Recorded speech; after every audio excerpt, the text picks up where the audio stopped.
हजरत अली असगर को तो अचानक उठाया था इमाम हुसैन, बाहर निकले तो गर्दन पे तीर लगा तो 6 महीने का बच्चा वो भी शहीद हुआ। खून उछाला आसमान की तरफ तो कहा मौला देख ले, मैंने 6 महीने वाला भी नहीं बचाया।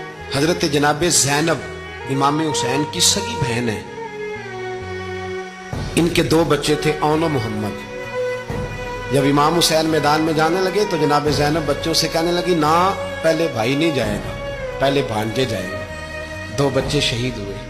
हजरत कासिम बिन हसन इमाम हसन के बेटे थे, वो जब मैदान में जाने लगे तो इमाम हुसैन ने कहा नहीं तू नहीं जाएगा, तू मेरे भाई की निशानी है, मैं जाऊंगा।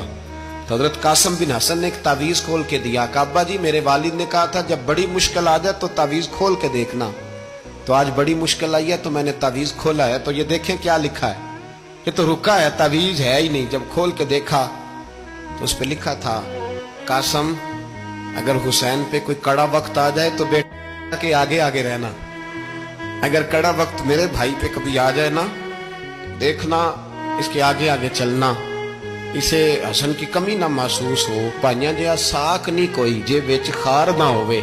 सैयदना इमाम हुसैन पहली दफा करबला में उस वक्त रोए जब ये रुका, आपने देखा तो फरमाया ठीक है, अगर हसन की ये वसीयत है तो मैंने जिंदगी में अगर उनकी हर बात मानी है अब भी मानूंगा, तुम्हें इजाजत है। जनाब कासिम बिन हसन 16 साल का जवान जब मैदान में निकले तो हाय हाय पता नहीं कहां से आ गई है।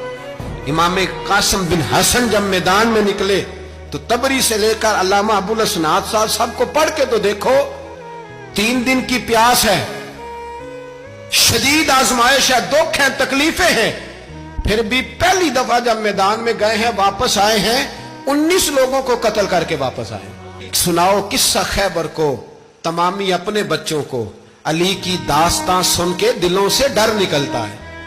अली की दास्तां सुन के दिलों से ये जो बच्चे डर रहे हैं ना, वो चिमगादड़ आ गई, काकरोच आ गया, ये खौफ निकल जाएगा अगर हजरत कासिम बिन हसन की बात सुनेंगे। दर्जनों लोग आपने कत्ल किए। एक दफा आए, कहा चाचा यजीद का लश्कर तो बड़ा बुज़दिल है, अगर चंद कतरे पानी मेरे हलक से गुजरे तो मैं सारे काट के ले आऊंगा आपके पास, चंद कतरे। लेकिन थोड़ी देर गुजरी, अमर बिन साद कहने लगा अकेले अकेले जाओगे तो अली का पोता है, ये सबको मार देगा, इकट्ठे जाओ। चारों जानब से तीर बरसे, एक तीर लगा आके गर्दन के पीछे, बस जनाबे सैयदना कासिम बिन हसन घोड़े से नीचे गिरे। तो जनाबे ज़ैनब हौसला करके आंसू समेट के कहने लगी मैं देख रही हूं पर्दे के पीछे से हुसैन मेरे भाई का बेटा गिर गया है, जा उसे उठा के ला। हजरत इमाम हुसैन उनको उठा के लाए तो इमाम हुसैन ने सीने से लगाया हुआ था तो उनके पैर, उनका कद लगता था इमाम हुसैन से ज्यादा। उठा के लाया, लिटा दिया गया।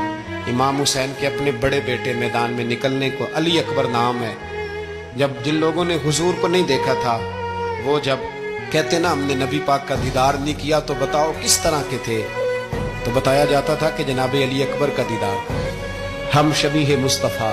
और जब वो गलियों में निकलते थे तो औरतें छतों पे चढ़ जाती थी। जनाब अली अकबर रदी अल्लाह ताला अन्हु तलवार लेके मैदान में निकले, जवान बेटे देने बड़े मुश्किल। ओ यारो रट्टा क्या है ये तो बताओ, कि जालिम आदमी हुक्मरान है यार, ये रट्टा है, एक जालिम का रास्ता रोकना है, इस रट्टे के लिए हम शबीह मुस्तफा जनाब सैयदना इमाम अली अकबर मैदान में निकले, बड़े लोग मारे, बड़े, फिर एक तीर उनके भी गले में लगा। और जब वो गिरे ना जमीन पे तो हजरत इमाम हुसैन दौड़ के आए, दौड़ के, और जब तशरीफ लाए तो उनके गले से तीर खींचा तो एक जुमला लिखा है साहिब तबरी ने, उसने हद कर दी। कहने लगे तीर खींचा तो इमाम हुसैन की आंखों में आंसू आए, कहने लगे काश जनाब इब्राहिम आज मेरे सामने होते तो मैं उन्हें कहता कि आपने तो बेटा ज़िबा करते वक्त आंखों पे पट्टी बांधी थी, देखो मैं खुली आंखों से बच्चे ज़िबा कर रहा हूं, खुली आंखों। काश जनाब इब्राहिम खलील होते तो उन्हें कहता। जनाब अली अकबर भी शहीद हुए। हजरत अली असगर को तो अचानक उठाया था इमाम हुसैन, बाहर निकले तो गर्दन पे तीर लगा तो 6 महीने का बच्चा वो भी शहीद हुआ। खून उछाला आसमान की तरफ तो कहा मौला देख ले, मैंने 6 महीने वाला भी नहीं बचाया, वो भी दे दिया है। फिर हजरत अब्बास को बेटियों ने कहा कि अब ना کچھ کہتے ہیں پہلے شہید ہوئے، کچھ نے لکھا بعد میں کہ اب ہم سے پانی کے بغیر نہیں رہا جاتا. تو جناب عباس پانی کا مشکیزہ لے کے نکلے باہر، نکلے، ایک ہاتھ کٹا، دوسرے پہ مشکیزہ وہ بھی کٹا، پھر پانی تو بھر لیا تھا لا نہ سکے، پھر گردن کٹی تو شہید ہوئے. بچوں کی بھی شہادت ہوئی، پر جب ان کا لاشا اٹھایا تو امام حسین کہنے لگے مولا اب نہ حسین کی کمر کمزور ہو گئی ہے، اب کمزور ہو. اور بھائی ایک میت ہو جائے تو 4-5 دن تو پوری آنکھیں نہیں کھلتی، کیسا جری خاندان ہے. تھوڑی دیر گزری تو امام علی مقام نے پٹکا باندھا، سر پہ دستار باندھی، مولا علی کی تلوار پکڑی، نبی پاک کا امامہ باندھا اور گھوڑے پہ سوار ہوئے تو کہنے لگے زینب گھر تیرے حوالے اور میں اللہ کے حوالے، گھر تیرے حوالے اور میں. اور پھر امام حسین نکلے، امام علی مقام نکلے.